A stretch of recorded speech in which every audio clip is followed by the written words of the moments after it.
Joining us now from Atlanta is Stephanie Stuckey. Welcome, Stephanie. How are you? I'm doing great. Thanks for having me, Donna. I was so thrilled to meet you through LinkedIn during these challenging times and found out we have a lot in common. Like my grandparents sold candy for a living. We're both about the same age. I love your personality. And just the things that you were sharing on LinkedIn, I said, she sounds like somebody I'd want to hang out with. So thank you for coming on this show. Tell us what's happening, a little bit of history for our audience at home about how Stuckey's began. Was it 1937?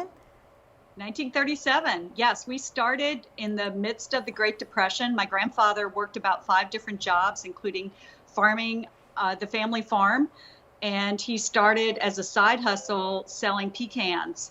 And then he turned that into just a roadside stand on Highway 41 in Eastman, Georgia. And it took off from there. And it was near a Texaco station or something, correct? Well, we initially didn't sell Texaco. The first Stuckey's was literally a shed on the side of the road that sold pecans. And then my grandmother started making candy, and she came up with the recipe for the pecan log roll, which is what a lot of people know Stuckey's for. And then he started selling quilts and local jams and jellies and little souvenirs, and it took off. And from there, he built a roadside kitschy souvenir empire. At our peak, we had 368 stores in almost 40 states. We had 6,000 billboards littering, or maybe not littering, but all over the internet.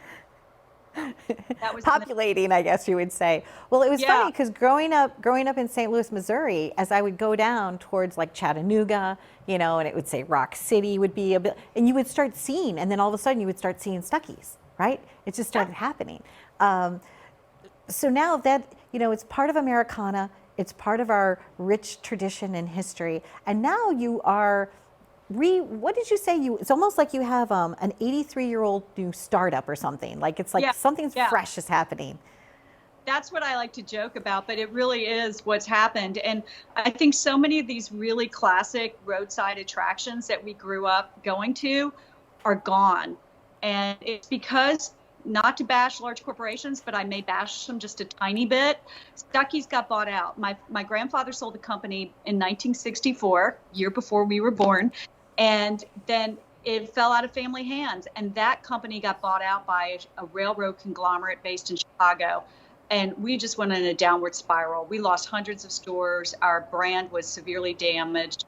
And that happens to a lot of just classic nostalgic brands that we all know and love. They fall out of family hands, and frankly, I think they lose what's special about them. And we came back and it's back. So now you're there. You're at the helm of it. And so what do we have to look forward to? What is it that you're launching for all of us? So first and foremost, I'm just trying to build the brand back. I'm trying to let folks know we are still here. I'm tapping into the nostalgia, people who remember us. And we're making a comeback just like the road trip is making a comeback. So we're inviting people as you go across this great country of ours, and more people are getting in cars to travel, pull over at Stuckey's. We are really focusing on quality merchandise, quality product. We are very close, hopefully, to buying a candy plant. So we will be making our own candy again. We sold the candy plant when we sold the company. And so I think that's really critical, is to get back to the basics. What we did well. When you do, I would love to do the thing like Lucy does when she was like making the candy. Can I come down when you get that and make candy with you, Stephanie? Yeah, and I'll have to be Ethel because my first name is Ethel. And we can just keep eating the candy. That would be so much fun.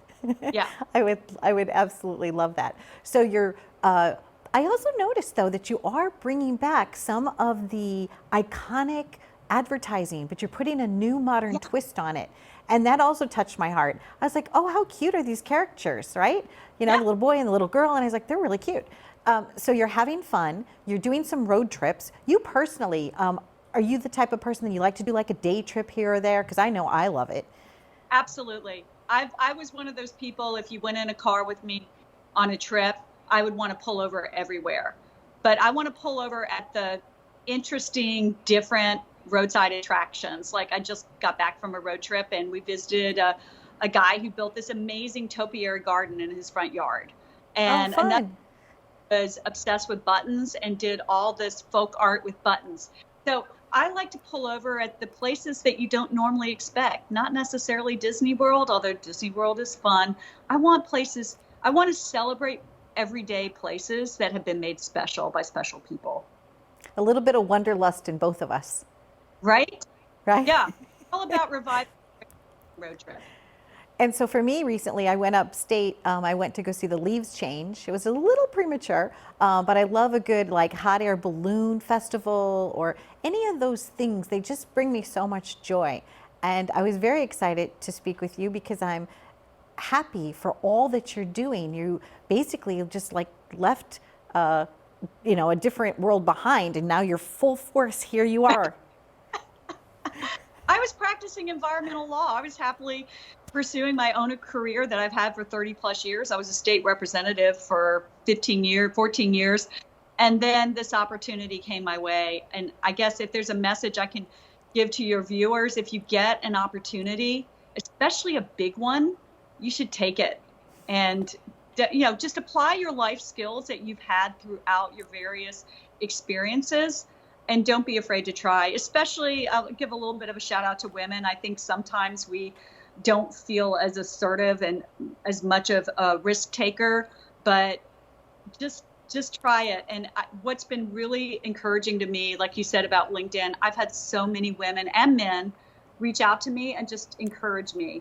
I think right now our suffering, we're going through some rough times, and it's nice to know there's some positive, upbeat stories out there. I mean, I'm still acknowledging that times are tough, but I think if we all work together, and we can really rebuild this country, just like I want to rebuild Stuckey's.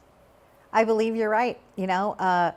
Taking a neighborly approach to it, looking out for our neighbors, doing the right thing, just being kind to one another, and having fun. Right? Fun along the way. And Stuckey's, when you think of the name, I have to tell you that brand, it does mean fun. So I cannot wait to know you for the long haul. Looking forward to it. Wishing you all the best. And please keep in touch with me as these things are growing and changing and you're on a road trip. Maybe I'll meet up with you somewhere. Maybe we'll meet halfway between New York and Atlanta. Let's go on a road trip together. And I will say, and I know time is short, but New Yorkers really resonate with Stuckey's because so many of y'all, I'll say y'all, you guys, when you traveled and went on vacations, you go down to Florida from New York, and so you stop at Stuckey's. And so we love New Yorkers and we love Northerners down here in the South. So please keep coming to Stuckey's. Absolutely. Well, happy journeys to you, Stephanie. It was a pleasure to have you on the show. I wish you all the best. Thank you, Donna. Let's road trip. Okay. Take care. Be well. Bye-bye.